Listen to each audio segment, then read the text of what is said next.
Con formación cívica y ética, mencionando nuestros personajes de la historia.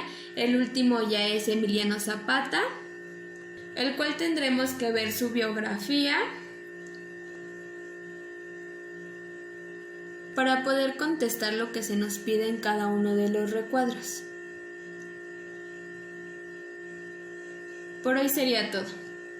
Emiliano Zapata nació el 8 de agosto de 1879, el penúltimo de los 10 hijos de Gabriel Zapata. A los 16 años quedó huérfano, pero no indefenso. Zapata tuvo siempre orgullo de ganarse la vida de modo independiente. No era jornalero ni pobre. Tenía sus tierras de labor, su establo y un atajo de mulas de carga. Zapata conoció desde niño los problemas de su natal Anenecuilco, un pueblo de origen prehispánico que se había quedado sin tierras debido al avance de las haciendas de Coahuixtla, El Hospital y Mapastlán.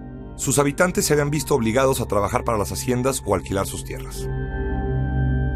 A mediados de 1910, cuando la hacienda del Hospital se negó a rentar sus tierras, la situación de los campesinos del pueblo llegó al límite. Emiliano Zapata, quien ya era autoridad de Anenecuilco, decidió ocuparlas por la fuerza. La primera acción militar de Zapata se dirigió contra la hacienda de Chinameca y su odiado administrador. La toma de la finca se convirtió en una carnicería. El ejército de Zapata creció con miles de campesinos que preferían irse al monte que seguir viviendo las vejaciones que sufrían por los hacendados, los soldados y los rurales. La dictadura se tambaleaba. Estuve tranquilo hasta que se levantó el sur, comentó después Porfirio Díaz.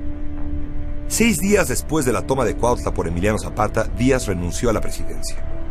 El líder de la revolución, Francisco I. Madero, al firmar la paz, había pactado una transición dentro de las instituciones, algo difícil de entender para una revolución triunfante. Zapata, por supuesto, no comprendía que Madero no tomara inmediatamente el poder y permitiera que gobernara un presidente interino notoriamente adverso a la revolución. Tampoco comprendía que sus hombres debieran desmovilizarse y entregar sus armas al ejército al que habían vencido. Menos aún, que la devolución de las tierras por las que habían peleado debiera aplazarse. Madero y Zapata se reunieron varias veces a lo largo de la segunda mitad de 1911. Madero intentó convencerlo de licenciar a sus tropas y esperar la solución legal de sus demandas. Zapata rechazó lo que llamó una revolución a medias e insistió en la inmediata restitución de las tierras. Los periódicos atacaron constantemente al caudillo, a quien llamaban bandido y el Atila del Sur. Cuando Madero llegó en noviembre de 1911 a la presidencia, después de unas elecciones democráticas y limpias, sus relaciones con Zapata estaban irremediablemente deterioradas. Zapata respondió proclamando el Plan de Ayala, en el que Madero fue llamado traidor en repetidas ocasiones. Ahí inició una nueva guerra para Zapata, una guerra sin cuartel, contra todo y contra todos. Bajo el régimen golpista de Victoriano Huerta, que había derrocado a Madero, se vivió una situación de violencia sin precedente en Morelos. Cuando Huerta renunció y los revolucionarios del norte tomaron la Ciudad de México, tuvieron el cuidado de impedir que los zapatistas intentaran tomar la capital. El desencuentro de Zapata con el líder de los constitucionalistas, Venustiano Carranza, fue casi inmediato. Los generales revolucionarios celebraron en Aguascalientes una convención que intentaba resolver los problemas que ya eran evidentes entre ellos. A la reunión no fue Zapata, sino que envió a los intelectuales unidos a su movimiento. Con el apoyo de Francisco Villa, la convención aceptó el Plan de Ayala y rompió con el carrancismo. Una nueva guerra, una guerra civil entre los propios revolucionarios, se asomó en el horizonte. Venustiano Carranza se vio obligado a retirarse al puerto de Veracruz. Mientras tanto, Villa y Zapata avanzaron para reunirse en la Ciudad de México el 4 de diciembre de 1914. Zapata y Villa entraron triunfales al Palacio Nacional con el presidente nombrado Pico el 4 de diciembre de 1914. Zapata y Villa entraron triunfales al Palacio Nacional con el presidente nombrado por la Convención, Eulalio Gutiérrez.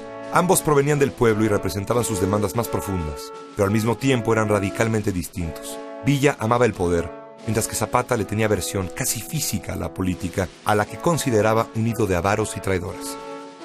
Pese a que prometieron establecer una alianza más duradera, resultó imposible para ambos. Zapata regresó a Morelos, y mientras los carrancistas se concentraron en enfrentar la gran amenaza militar del villismo, vivió un momento de paz en su estado. Tlaltizapán se volvió la capital de la revolución. La clase hacendada había desaparecido y Morelos era un estado independiente. Zapata hizo realidad su utopía revolucionaria. Las tierras se repartieron de acuerdo con los usos y costumbres de los pueblos. La democracia se ejerció local y directamente. Su preocupación era más moral que económica: tierra y libertad. A mediados de 1915, la estrepitosa derrota de Francisco Villa dio inicio a la debacle del zapatismo. Los constitucionalistas ahora sí podían concentrarse en Morelos. Tras expedir con cierto éxito una ley de amnistía, el general Pablo González y sus 30,000 hombres repitieron los métodos de Juvencio Robles para acabar con los zapatistas: saqueo, asesinatos, deportación de poblaciones enteras y destrucción de la propiedad. En junio de 1916 tomó el cuartel general de Tlaltizapán y dio muerte a 283 personas. Zapata respondió con bombazos en las vías ferroviarias cercanas a la capital, en Xochimilco y Xoco. A principios de 1917 consiguió recuperar el estado, pero en agosto Pablo González reinició su campaña contra los campesinos armados. Los zapatistas, acosados, no se rindieron. Durante buena parte de 1918 conservaron su cuartel en Tlaltizapán, pero el frío profesionalismo de Pablo González y la epidemia de influenza española fueron mermando sus filas.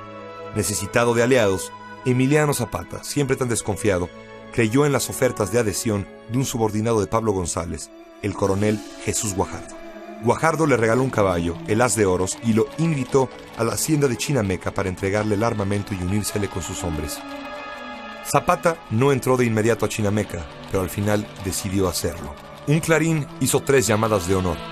La última fue la señal para que los hombres del traidor Guajardo, dispuestos como guardia para recibir a Zapata, descargaran sobre él sus fusiles. Era el 10 de abril de 1919. Zapata fue derrotado y murió a traición, pero muchas de sus ideas y su propia ley agraria de octubre de 1915 fueron un antecedente fundamental del artículo 27 de la Constitución de 1917.